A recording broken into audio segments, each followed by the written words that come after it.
Punjab national బ్యాంకులో భారీ కుంభకోణానికి పాల్పడిన డైమండ్ వ్యాపారి నీరవ్ మోదీకి ఇంటర్పోల్ షాక్ ఇచ్చింది. అతడిపై రెడ్ కార్నర్ నోటీసు జారీ చేసింది. దాంతో ఏ క్షణమైనా నీరవ్ మోదీ అరెస్ట్ అయ్యే అవకాశం ఉంది.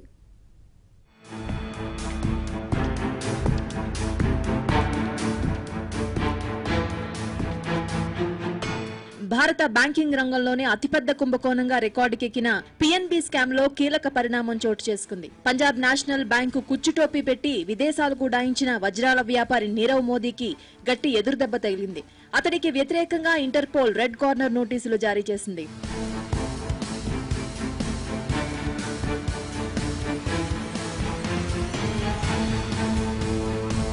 రెడ్ కార్నర్ నోటీసులు జారీతో విదేశాల్లో నక్కిన నీరవ్ మోదీని ఏ క్షణంలోనైనా పోలీసులు అరెస్ట్ చేసే అవకాశం ఉంది. ఇంటర్పోల్ కు చెందిన 192 దేశాల పోలీసులు ఎవరైనా అతన్ని అరెస్ట్ చేయవచ్చు. నీరవ్ సోదరుడు నిషాల్, మేనమామ చోక్సీలకు వ్యతిరేకంగా కూడా రెడ్ కార్నర్ నోటీసులు జారీ అయ్యాయి.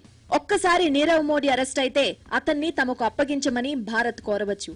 ఈ ప్రక్రియ విజయవంతమవడానికి భారత్ ఆయా దేశాలతో ఉన్న ఒప్పందాలు, సంబంధాలు సహకరిస్తాయి.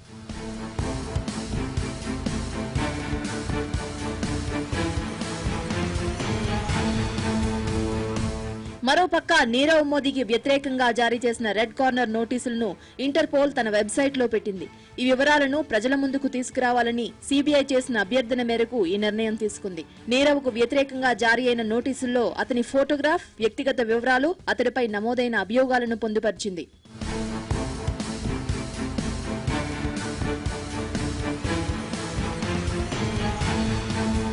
పంజాబ్ నేషనల్ బ్యాంక్ ను నీరవ్, అతడి మేనమామ చోక్సీ 13,000 కోట్ల రూపాయలకు ముంచారు. 2010 నుంచి 2017 వరకు 7 ఏళ్ల పాటు యథేచ్ఛగా బ్యాంకు పేరుతో ఎల్ఓయూలు, ఎఫ్ఎల్సీలు జారీ చేయించుకున్నారు. అధికారులు, సిబ్బంది సాయంతోనే బ్యాంకును అడ్డంగా దోచేశారు. పగడ్బందీగా జరిగిన ఈ స్కామ్ ను 8 ఏళ్ల తర్వాత గానీ గుర్తించలేదు.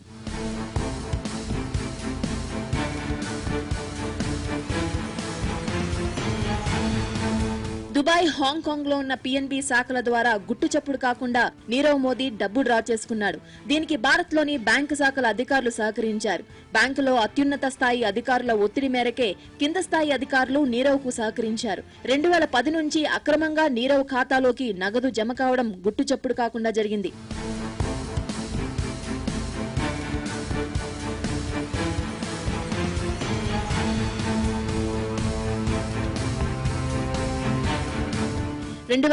సెప్టెంబర్ 23న నీరవ్ మోదీకి చెందిన దుబాయ్ పిఎన్బి ఖాతాలో 3,981 లావాదేవీలు జరిగాయి. ఇక హాంకాంగ్ శాఖలోని ఖాతాలో 2,149 ఎంట్రీలు నమోదయ్యాయి.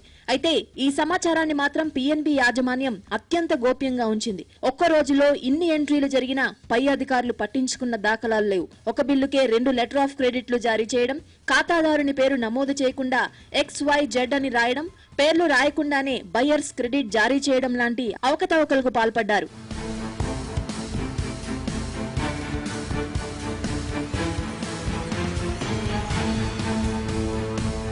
నీరవ్ మోదీ అనేక లెటర్ ప్యాడ్ కంపెనీలను సృష్టించారు. ఒక కంపెనీకి డబ్బులు బదిలీ కాని సందర్భాల్లో మరో సంస్థ పేరుతో సునాయాసంగా రుణం పొందారు. నీరవ్ కి చెందిన ఫైర్ స్టార్ డైమండ్ లిమిటెడ్ సంస్థ హాంకాంగ్ ఖాతాకు పిఎన్బి నుంచి $1,42,000 అంటే 92 లక్షల రూపాయలు బదిలీ అయ్యాయి. అయితే ఎలాంటి లిఖిత పూర్వక అభ్యర్థన లేకుండానే నగదు జమ చేసినట్టు గుర్తించిన వెంటనే ఉపసంహరించుకున్నారు. దీనికి నీరవ్ మోదీ చాలా తెలివిగా అంతే మొత్తానికి మరో లెటర్ ఆఫ్ క్రెడిట్ సంపాదించి ఫైర్ స్టార్ ఇంటర్నేషనల్ అనే తన ముంబై కంపెనీ ఖాతాలో జమ అయ్యేట్లుగా పిఎన్బి అధికారులను మేనేజ్ చేశారు.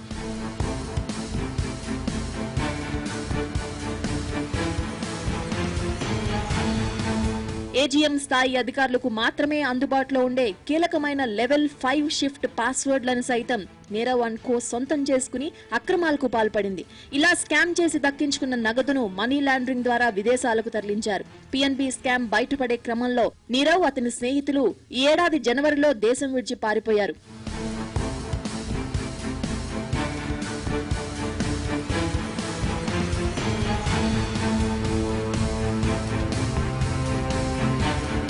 ఈ కుంభకోణానికి సంబంధించి సిబిఐ ముంబై కోర్టులో ఛార్జ్షీట్ దాఖలు చేసింది. భారత కేంద్ర దర్యాప్తు సంస్థ అభ్యర్థన మేరకు మొదటి డెఫ్యూజన్ నోటీస్ ఇచ్చిన ఇంటర్పోల్ తాజాగా రెడ్ కార్నర్ నోటీసులు జారీ చేసింది. డెఫ్యూజన్ నోటీస్ నేపథ్యంలో నీరవ్ మోదీ, చోక్సీల కదలికలపై కొంత సమాచారాన్ని భారత్ కు బ్రిటన్ అందించింది. బ్రిటన్ లో ఉన్నాడని అనుమానిస్తున్న తరుణంలోనే మరో దేశానికి పారిపోయినట్లు వార్తలొచ్చాయి. అయినా ఇప్పటి వరకు నీరవ్ ఎక్కడ ఉన్నాడన్నది స్పష్టంగా తెలియలేదు.